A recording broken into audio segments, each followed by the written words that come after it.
Boa noite a todos.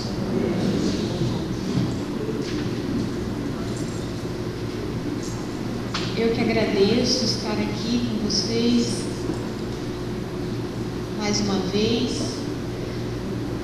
A gente fica feliz de poder estudar, compartilhar, aprofundar um pouco as reflexões, né? Dentro das nossas limitações e das nossas possibilidades. Mas é muito importante esse compartilhar, essa troca, essa atividade que a USE promove, esse intercâmbio, né, de casas, de energias, e a gente vai se fortalecendo dentro desse movimento. Agradecendo também ao coral, foi muito bonito. Eu sou mais alta que ela? Que coisa chique! Acho que não, mas tudo bem. As apresentações foram muito bonitas, né? Trazendo mensagem, trazendo uma ambiência, uma harmonia muito gostosa. Obrigada e parabéns, né? A regente e a todos. A gente trouxe o tema das emoções, as emoções que curam, e muito do que a gente vai falar tem base em Joana de Ângeles, principalmente na série psicológica, né, dos livros psicografados por Divaldo Pereira Franco, que fazem uma ponte entre a psicologia e o espiritismo, né, entendendo que a psicologia é o estudo da psique, da alma, e o espiritismo nada mais é também do que esse entendimento, essa filosofia, ciência e religião que estuda a alma. Allan Kardec, quando publica a Revista Espírita, o subtítulo dela são Estudos Psicológicos, né? Então faz todo sentido a gente também ter essa leitura do Espiritismo, da vida, de nós mesmos, com uma leitura psicológica. A psicologia é uma ciência muito nova, mas recentemente tem avançado, né? Tem trazido para nós um aprofundamento de quem nós somos e principalmente desse tema, né, do nosso mundo emocional. Então, as emoções que curam. Por que emoções que curam, né?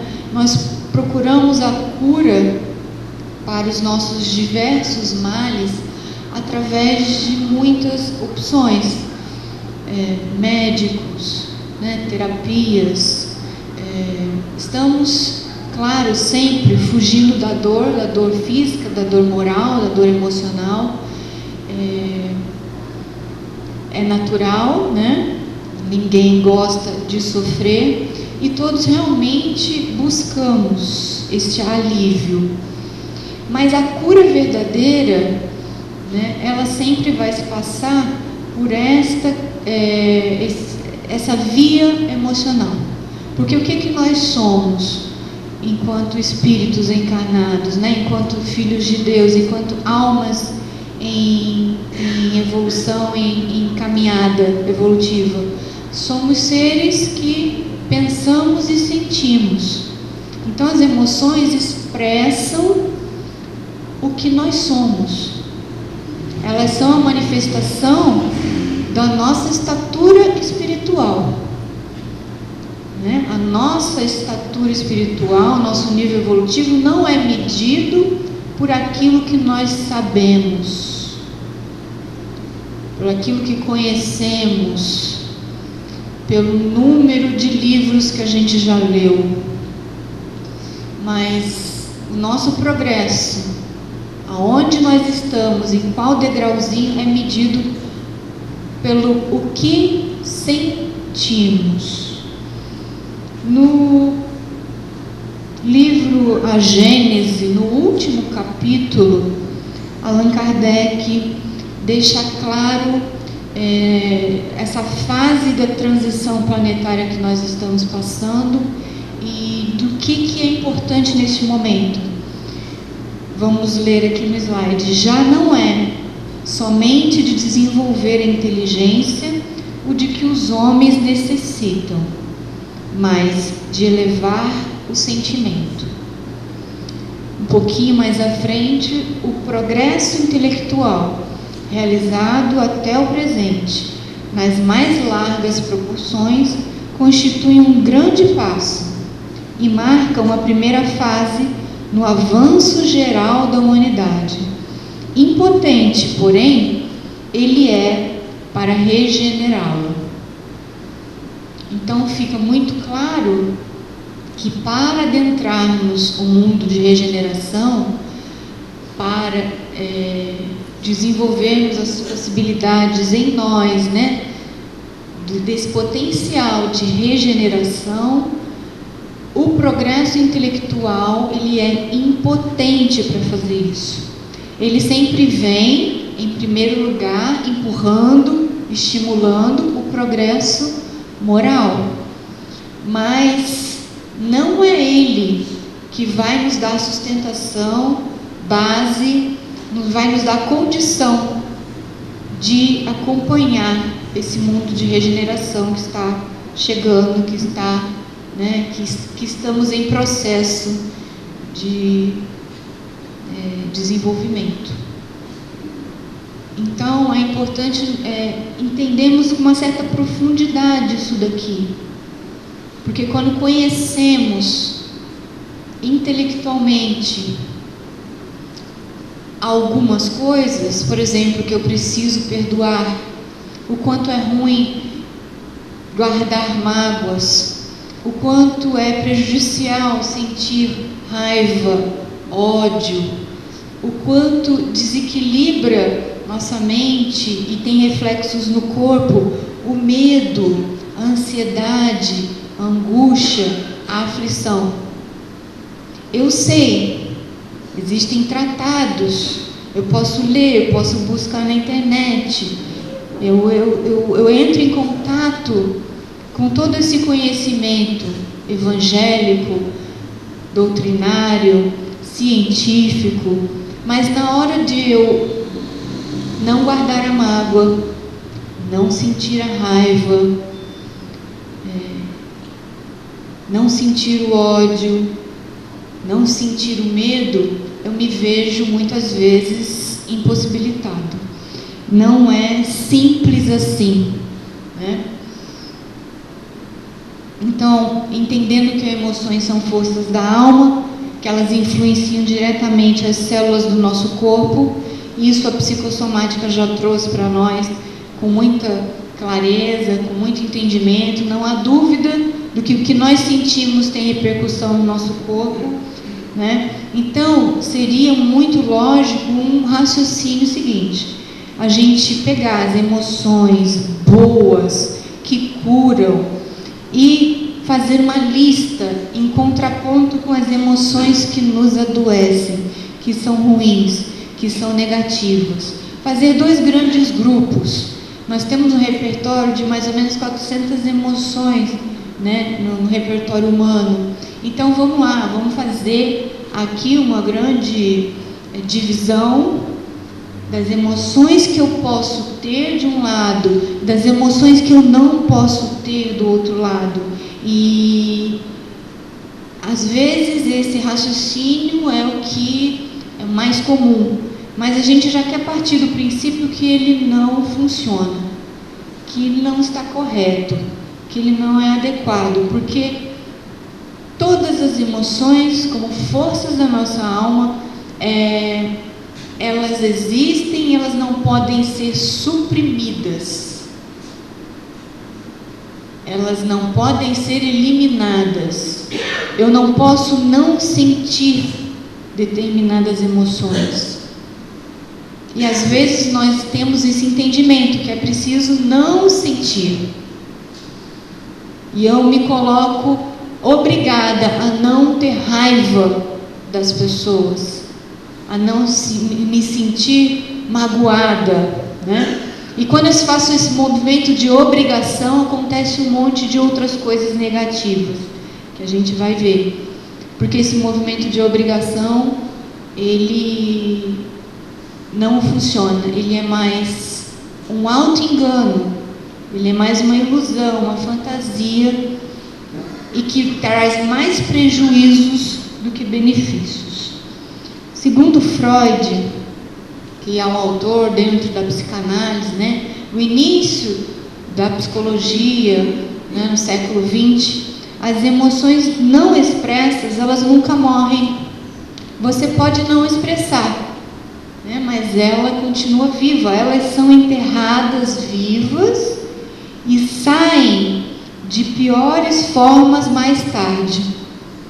Então, na nossa tentativa de obrigação de não sentir as emoções ruins, nós enterramos elas vivas, e por enterrar elas vivas no inconsciente, porque nós temos o inconsciente, essa foi a grande descoberta da psicologia, né? O Espiritismo também reafirma isso, né? Todo o nosso conteúdo de experiências de vidas passadas está onde? No inconsciente. É perdido tudo que a gente viveu? Não, mas alguém lembra? Alguém lembra aqui? Levanta a mão. Não, aonde que está esse conteúdo? No inconsciente. Onde que está o conteúdo que vocês viveram de 0 a 2 anos? Alguém lembra? Tem um ou outro que lembra, né? Mas é bem raro. Mas ele não se perde. Você faz terapia de regressão, você chega lá na memória, lá no útero da sua mãe. Então, onde que está essa memória que eu agora não consigo nem ter ideia onde que está e acessar? Inconsciente, né? Então, eu posso, na maior das boas intenções, reprimir as emoções negativas no inconsciente. E elas vão sumir? Não. Elas vão estar totalmente sob controle? Não. Aí é que é o X da questão. Elas vão se manifestar das piores formas. Uma coisinha bem simples, por exemplo, né? Você pode, como eu, tentar não sentir raiva. Me falar que você já é uma pessoa tão boa que você não está mais nesse nível de sentir raiva de nada das pessoas. Mas daí passa um tempo, você tem gastrite, esofagite de refluxo, hérnia de hiato. Eu sempre esqueço as outras coisas que eu tive, né, Humberto? Quando eu fui no médico por causa da dor que eu estava tendo aqui, eu fiz uma primeira endoscopia na vida e deu 5 coisas. Foi muito assustador. A pólipo, né? Apareceu pólipo e a tal da bactéria H. pylori. Tudo isso junto. Mas eu não tenho raiva. Certo? Acreditam? Não, né? De onde está vindo tudo isso? Da raiva que você não expressa, ela não deixa de existir, ela está dentro de você, você acha que está tudo bem e você adoece, tá? Leva um tempinho, alguns meses, uns aninhos, né? De repente, você está se vendo depois com uma úlcera, um câncer, um tumor agressivo, porque você está enterrando suas emoções. Isso aqui não é um discurso de dizer então que a gente tem que manifestar as emoções ao bel prazer como elas se apresentem dentro de nós, não é isso. Mas elas precisam ser reconhecidas, compreendidas, domadas, educadas, direcionadas, e a gente orientar essas emoções. Não adianta querer eliminar elas de vez, abafá-las, suprimi-las. Tem uma grande diferença. Allan Kardec, quando ele está estudando sobre as transmigrações progressivas, as reencarnações, ele pergunta aos espíritos: As almas dos selvagens são almas no estado de infância? Está lá na pergunta 191. Aí os Espíritos respondem: na infância relativa, pois já são almas desenvolvidas, visto que já nutrem paixões. Então as almas das tribos mais selvagens que nós conhecemos, que reencarnam no nosso planeta, são almas de espíritos numa infância relativa, não é a primeira encarnação deles. Por que não é a primeira encarnação? Porque haja visto que já nutrem paixões. E aí Allan Kardec falou: então paixão já é uma coisa que mostra um certo desenvolvimento, né? Aí ele faz a 191A. As paixões são então sinal de desenvolvimento? De desenvolvimento, sim. Perfeição, não. São sinal de atividade e de consciência do eu. Então, no nosso processo evolutivo, ele é sempre de ampliação de consciência. No início, nas nossas primeiras encarnações, nos mundos primitivos, né? A gente ainda não tem consciência do eu, a gente é puro instinto, né? A gente vai vivendo na sobrevivência, sem o entendimento do porquê, onde, como, quando, quem sou eu. Mas a gente vai, aos poucos, ganhando essa consciência do eu, né? Eu preciso me proteger, eu preciso cuidar da minha sobrevivência, da sobrevivência da minha família. E aí esse desenvolvimento vai acontecendo e esse princípio das paixões vai se tornando exagerado e desenvolvemos o egoísmo. Não é eu me cuidar, é eu me cuidar mais que os outros, tem que ter mais para mim, para minha família, e aí eu não olho para o lado, né? Então aí a gente vai ver que o princípio é bom. Aqui na 907, Kardec pergunta: será mal o princípio das paixões? Porque foi colocado por Deus em nós. E os Espíritos respondem que não é mal. É posto no homem para o bem. O abuso que delas se faz é que causa o mal. Então ele dá um exemplo do cavalo, do corcel selvagem, com toda a sua energia, com todo o seu potencial, que se ficar livre, sem uma orientação, sem um pulso, sem uma educação, vai causar estrago. Mas com toda aquela força, aquela energia direcionada, é muito bom, né? Vai produzir coisa boa, é positivo.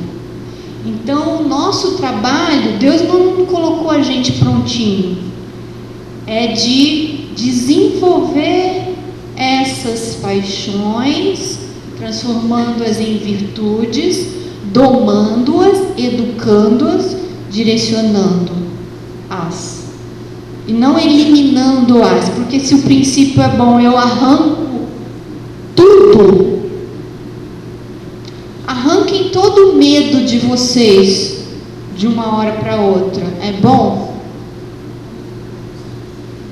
Arranca toda a raiva, porque a raiva ela também é uma energia de ação, de movimento, que pode ser para você corrigir, né?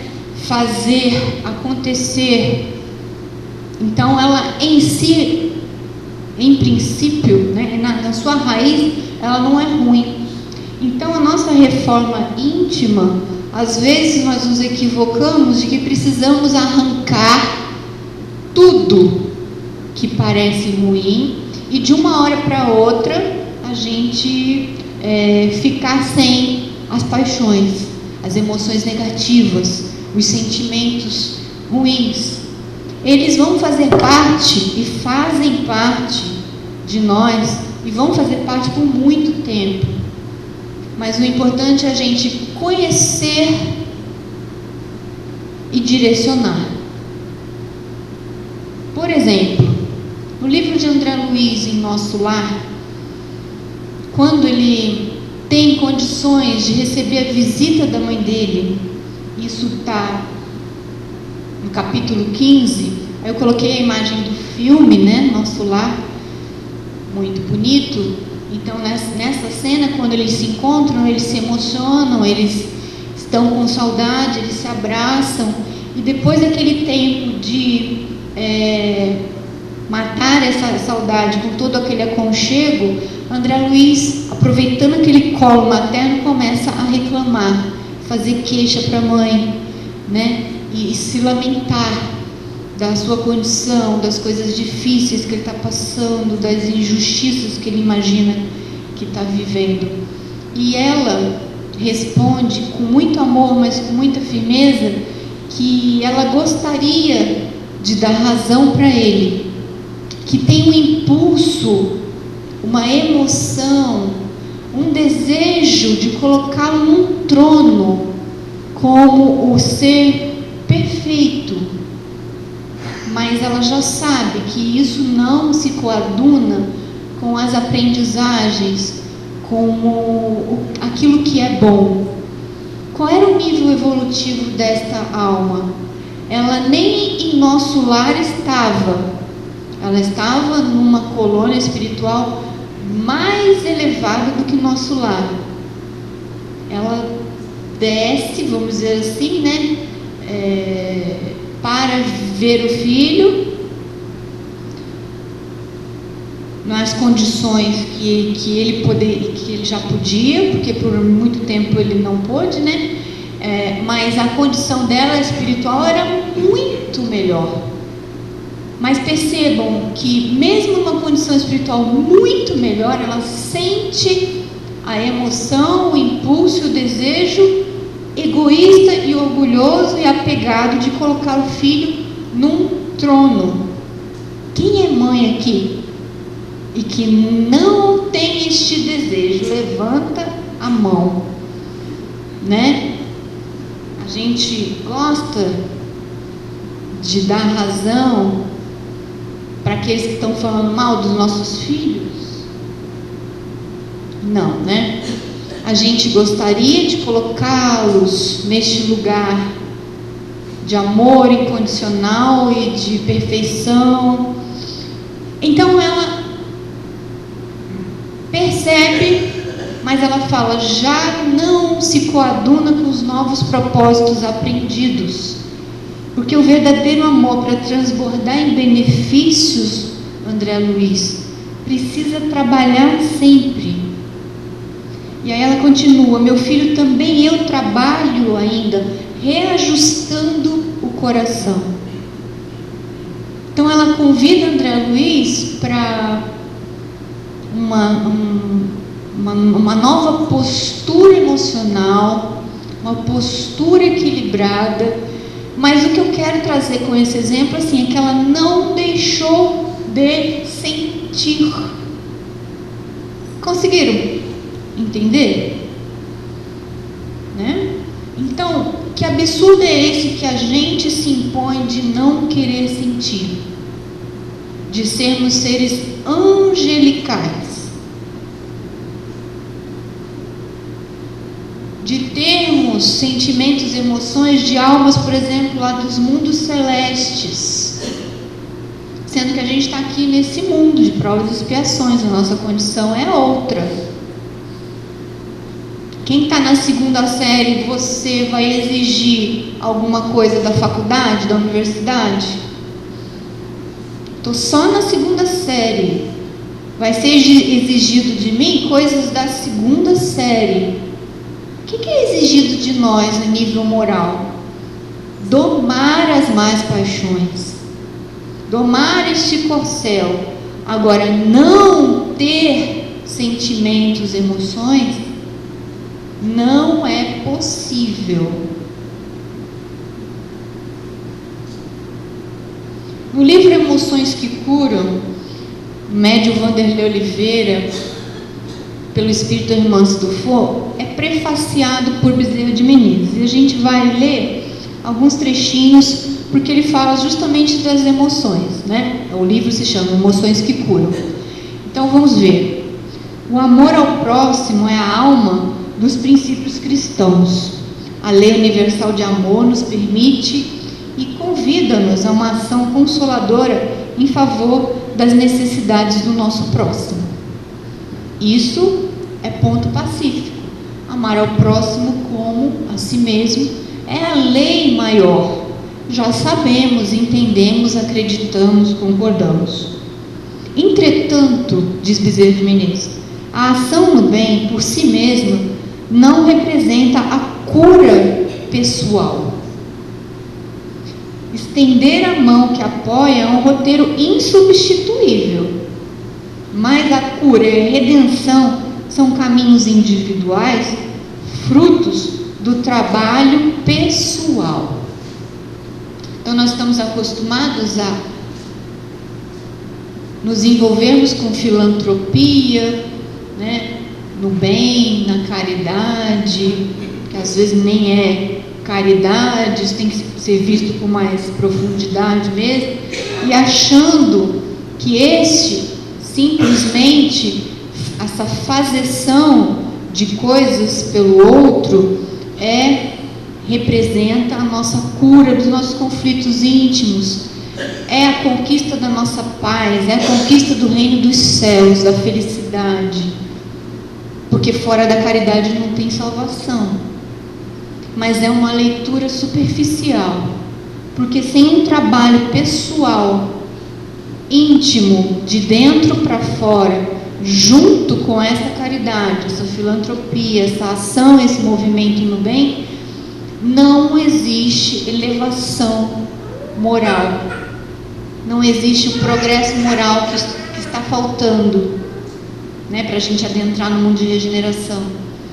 Não existe. Existe às vezes reforço de orgulho, de vaidade, de arrogância, de prepotência. Sutilmente existe um auto-engano que nós nos colocamos, né? E não percebemos que quando, por exemplo, a gente vem entregar cestas básicas para as famílias necessitadas, se o meu sentimento é de superioridade, porque são os pobres coitados e eu, numa condição tão boa, venho aqui ajudar os coitados infelizes que são, isto me ajuda na minha cura pessoal, na minha transformação moral? Ou isso reforça meu orgulho, minha vaidade, minha arrogância, minha prepotência? Eu posso estar vindo, mas com outra intenção, outro sentimento, né? E aí sim me ajuda na minha cura pessoal, nos meus conflitos. Mas normalmente o que tem acontecido, e isso são os espíritos falando, Joana de Ângeles, a benfeitora que estudou no mundo espiritual mais de 50 anos, psicologia, psiquiatria, medicina, para nos trazer essas informações, que a maioria de nós está fazendo pouco esse trabalho pessoal, pouco ou quase nada. Aí o Dr. Bezerra de Menezes continua, né? Embora consideradas emoções que causam sofrimento, à luz do amor, podemos transformar a tristeza e a mágoa, o medo e a culpa, o orgulho e a inveja em adubos nutrientes do canteiro da alma, produzindo farta colheita de frutos. Estas são emoções que curam, e nessa transformação reside o poder da cura pessoal. Então é estranho pensar que a tristeza, a mágoa, o medo, a culpa, o orgulho, a inveja possam ser emoções que, sendo a luz do amor, possam ser nutrientes, né, adubos para a nossa transformação, para a nossa cura pessoal. Mas essa é a verdade. Essa é a realidade. São emoções do nosso repertório, precisamos lidar com elas, aceitá-las, entendê-las, e elas serão adubos para a nossa transformação. Como assim? Ele vai dar alguns exemplos. A tristeza é um convite para o melhor ajustamento com a realidade. Mas a gente vive num mundo que não aceita estar triste. Alguém vê no Facebook foto de alguém triste? A gente posta nos nossos momentos de tristeza nas redes sociais, no Instagram. Então há uma necessidade, uma exigência de estar feliz o tempo todo, mostrar que estamos com sucesso, com alegria, nos divertindo, no topo sempre do que estamos comendo, estamos viajando, o que estamos fazendo, e não admitimos momentos de frustração, tristeza, mas ela é um convite para o melhor ajustamento com a realidade. É uma energia de introspecção. E por isso que ela está na raiz, na base, como ser humanos que somos, já nascemos com emoções básicas. Ela é uma das emoções básicas. Então ela tem uma função divina. E querer negá-la é atrapalhar a nossa caminhada. É um atrapalho. Meu pai, por exemplo, vou dar um exemplo pessoal, viveu a perda da minha mãe há 10 anos atrás, 11 anos atrás, de uma maneira brusca, repentina, sem nenhum preparo. Ela teve um infarto fulminante e desencarnou.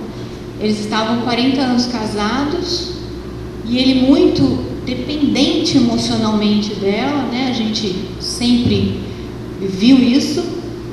Então eu sofri a dor de se despedir da minha mãe, mas ao mesmo tempo uma dor de pensar como que meu pai iria ficar. Foi muito difícil, mas surpreendentemente ao chegar, porque eu morava em São Paulo, eles no Rio, ao chegar no velório, encontro meu pai bem. Ele consolava as pessoas, ele dizia: ela só foi na minha frente, tá tudo bem, tá tudo conforme Deus quer, Parece uma coisa boa? Sim ou não? Não é? Não estou falando que é bom o desespero, mas será que foi verdadeiro?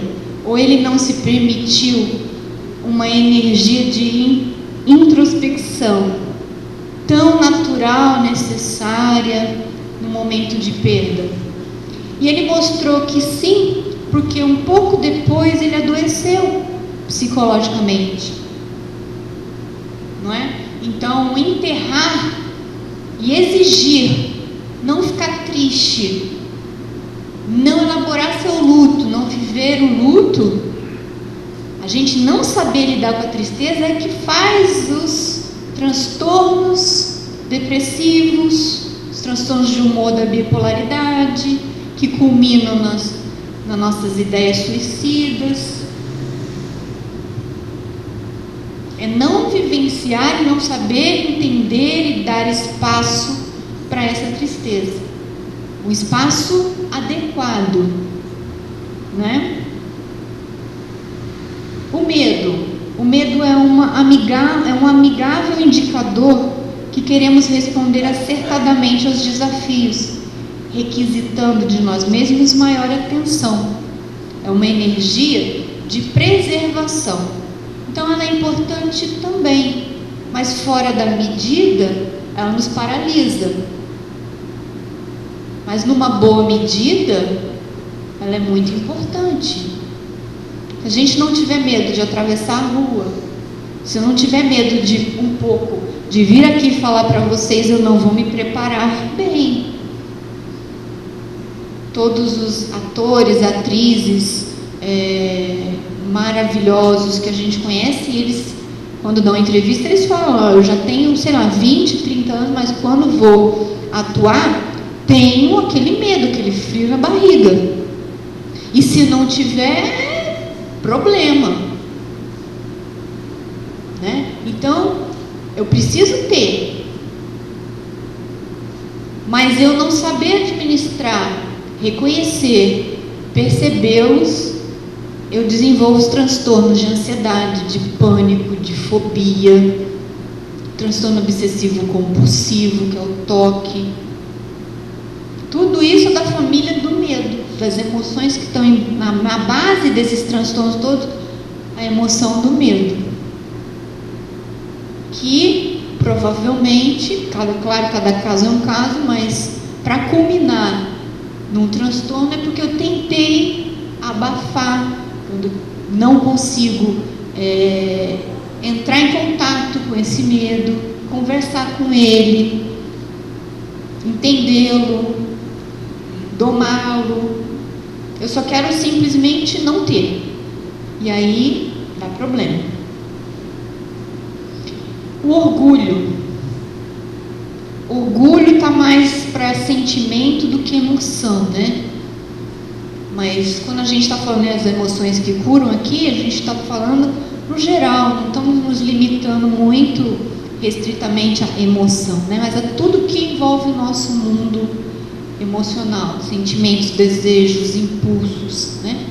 E o orgulho é uma força que, bem orientada, torna-se pilar da nossa autoestima. É uma energia de autoconfiança. Mas, de uma maneira exagerada, atrapalha a nossa evolução, né? Eu posso ter orgulho da conquista de um filho que passou no vestibular, que conseguiu um trabalho. Posso? Ou é ruim ter orgulho? Eu posso, porque é uma satisfação, uma felicidade, a gente chama de orgulho. Mas eu achar que ele é o melhor filho do mundo, eu sou a mãe mais perfeita do universo, é adequado? Que ele é o melhor do que os outros filhos das outras mães? Não, né? O Haroldo Dutra Dias, numa palestra, ele deu um exemplo que eu gosto de colocar bem aqui, porque acho que tem tudo a ver. Se você vai no médico, vai fazer uma cirurgia, né? E você está aguardando na sala, no pré-operatório lá, o seu médico vai te ver e você está prestes a operar. E você fala para ele: doutor, estou morrendo de medo, né? Estou aqui assustado. E ele fala assim: eu também estou. Vai ser legal? E se ele falar assim: não, eu não estou, eu estou confiante, vai dar tudo certo. Ele é orgulhoso ou ele tem uma autoconfiança adequada? Né? Não é importante? Agora, se ele se achar um médico infalível, é um exagero nessa autoconfiança. Daí ele nem se prepara, porque ele já sabe tudo, e ele pode cometer uma falha ou outra sem estar ali no controle maior, né? Então é uma questão da gente percebendo essas nuances. É claro que o Dr. Bezerra de Menezes vai falar de outras coisas, mas a gente não tem tempo aqui de passear por todas as emoções. Mas essas três já nos dão uma ideia importante de que elas não devem ser eliminadas, mas sim bem educadas, direcionadas, né?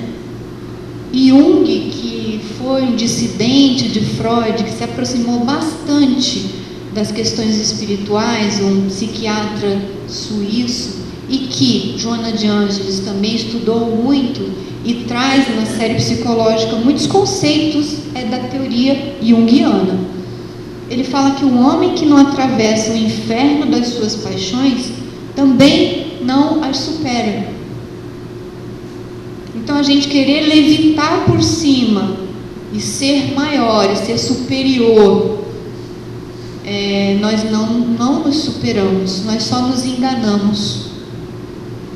Porque parece que reprimindo muitas emoções a gente está sendo melhor, que a gente está num patamar mais bacana, que a gente está evoluindo, porque elas não estão aparecendo no meu comportamento, mas na verdade está fazendo um estrago.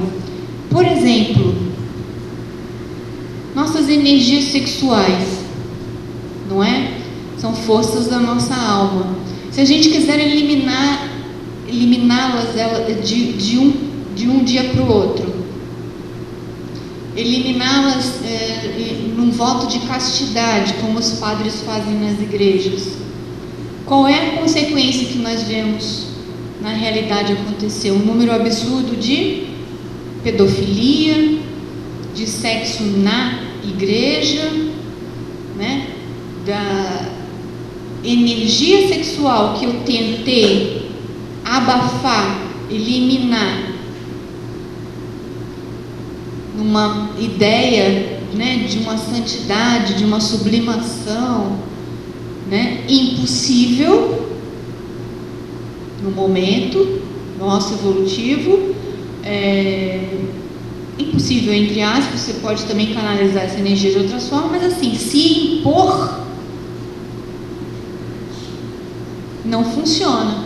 Essa energia vai vir, como Freud falou na outra frase que a gente mostrou, vai aparecer de maneiras muito negativas, das piores formas vai aparecer. Você não as controla, elas é que estão no controle. O cavalo, o corcel que tem que ser domado, não está sendo domado, é ele que está no controle.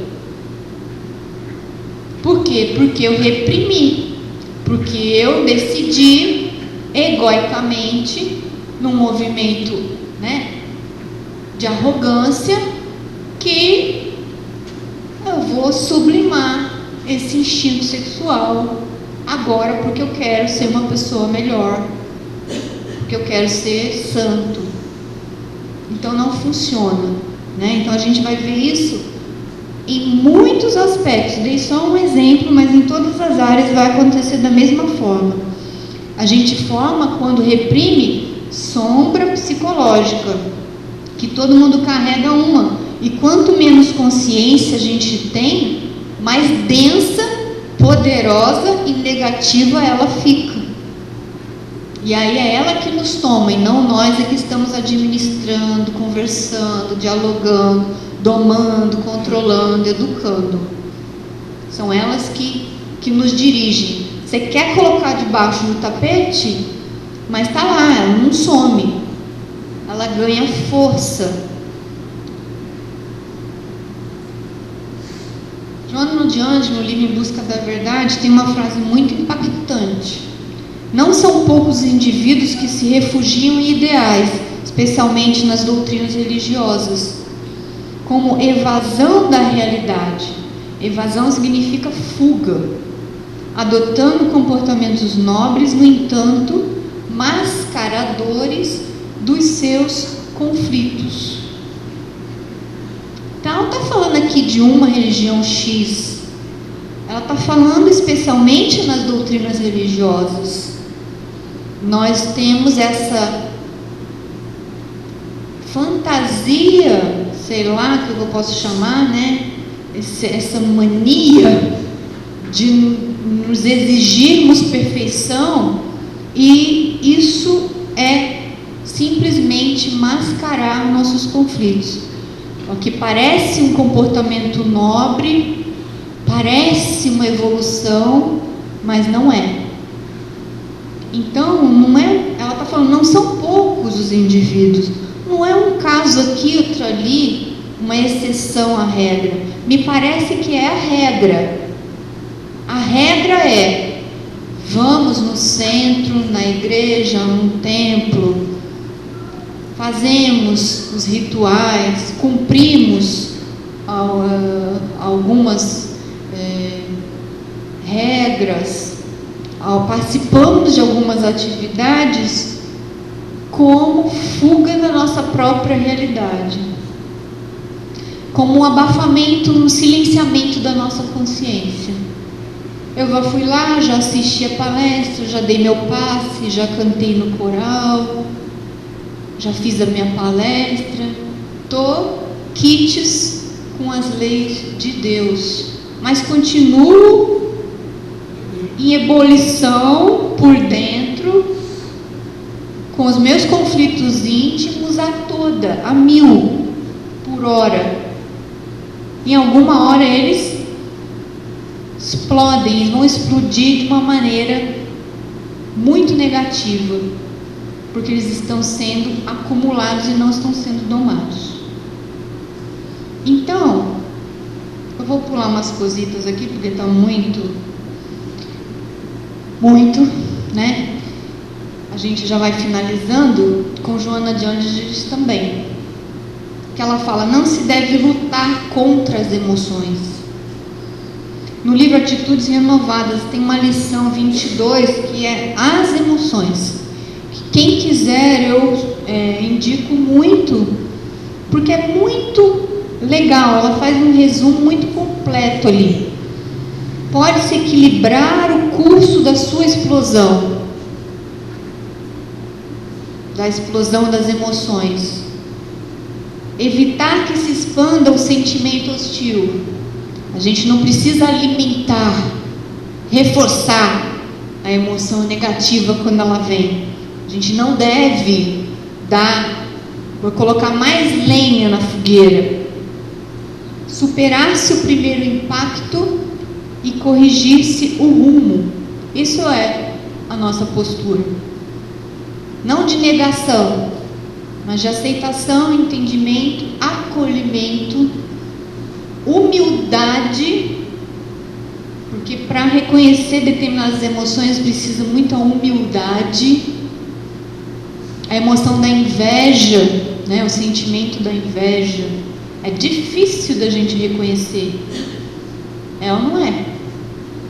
Não tem ninguém invejoso aqui não, né? Conversar, olha o que ela sugere: terna e bondosamente com as imperfeições morais, alterando-lhes o curso. Então está indo por aqui,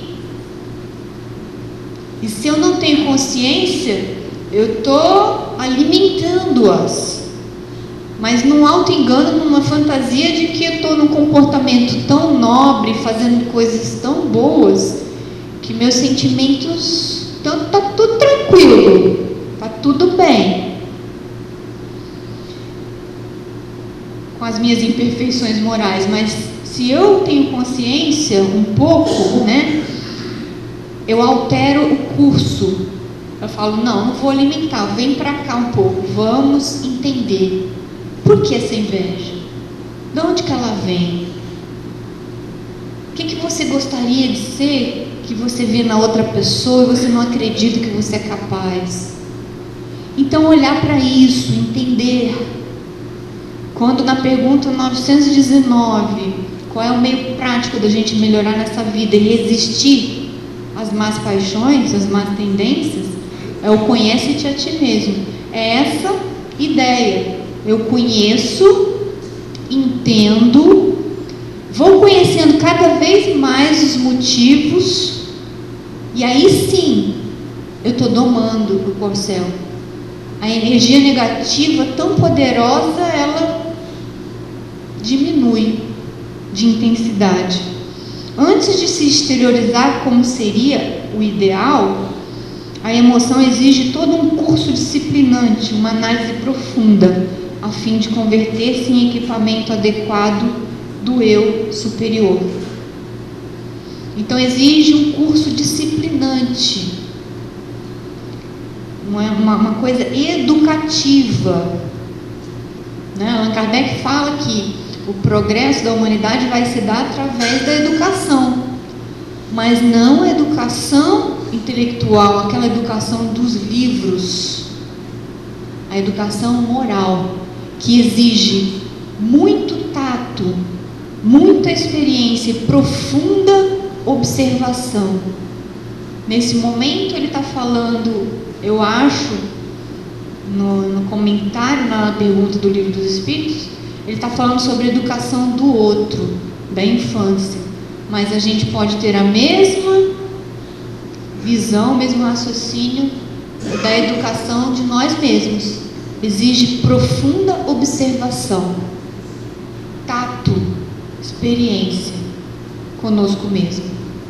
Então eu agradeço a atenção de vocês, deixo aqui as indicações principais, né, que eu busquei nas referências bibliográficas, o livro da Joana Autodescobrimento, o livro todo, Emoções que Curam, é muito bom, não só o prefácio do Dr. Bezerra de Menezes, o livro Atitudes Renovadas, que tem o capítulo 22 só sobre as emoções, e o livro de um psicólogo de Curitiba, psicólogo espírita, o Marlon Reikdal, Cultivo das Emoções. Tá bom? Então, quem quiser fazer algum comentário no final comigo, alguma pergunta, tirar alguma dúvida, enfim, conversar alguma coisa, eu estou aqui à disposição. Muito obrigada pela atenção de vocês.